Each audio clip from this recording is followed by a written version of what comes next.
हरिओम. आज गुरुवार 5 जून 2025. सद्गुरू ब्रह्मचैतन्य गोंदवलेकर महाराज यांच्या प्रवचनाचा आजचा हा भाग. वैराग्यापासून सारा परमार्थ लटका आहे. पक्ष्यांची पिलं त्यांच्या पंखाखाली वाढतात. त्याप्रमाणे घरातल्या माणसांना आपण प्रेमाच्या आश्रयात ठेवावं. आपण त्यांच्यावर प्रेम करतो याची जाणीव ज्याला असेल त्याचे दोष काढलेले त्याला बोचत नाहीत. आईने मुलाचे दोष त्याला सांगितले तरी त्याला त्याचं वाईट वाटत नाही. रोग्याच्या अंगातला ताप निघाला की त्याला शक्तीचं औषध लागू पडतं, कारण शक्ती येणं हे स्वाभाविक आहे. त्याचप्रमाणे अंतःकरण शुद्ध झालं की परमार्थ सोपा बनतो.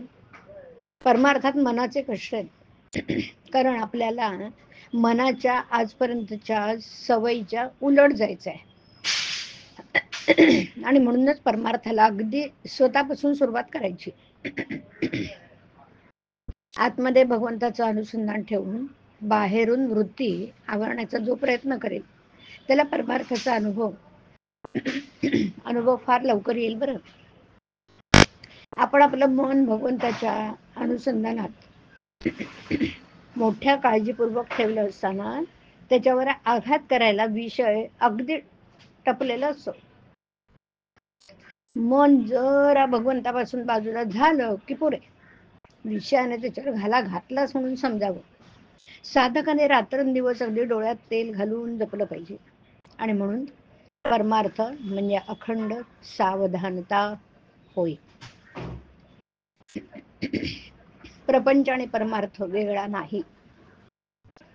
प्रपंच अनासक्तीने आणि आनंदाने करणे हाच परमार्थ आहे. परमार्थाच्या आड काय येतं? धन, सुख, दारा वगैरे आड येत नाहीत.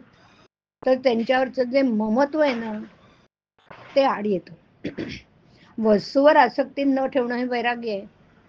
ती वस्तूच नसणं हे वैराग्य नव्हे. एखाद्याला बायको नसली म्हणजे तो विरक्त आणि असली तर आसक्त असं म्हणता येणार नाही. बायको असून लंपट नसेल तर तो विरक्त आहे ते परमात्म्यानेच दिलं आहे आणि ते त्याचं आहे असं मानून आनंदाने राहणं हे वैराग्य. या भावनेत राहून जो इंद्रियांच्या नादी लागत नाही तो वैरागी.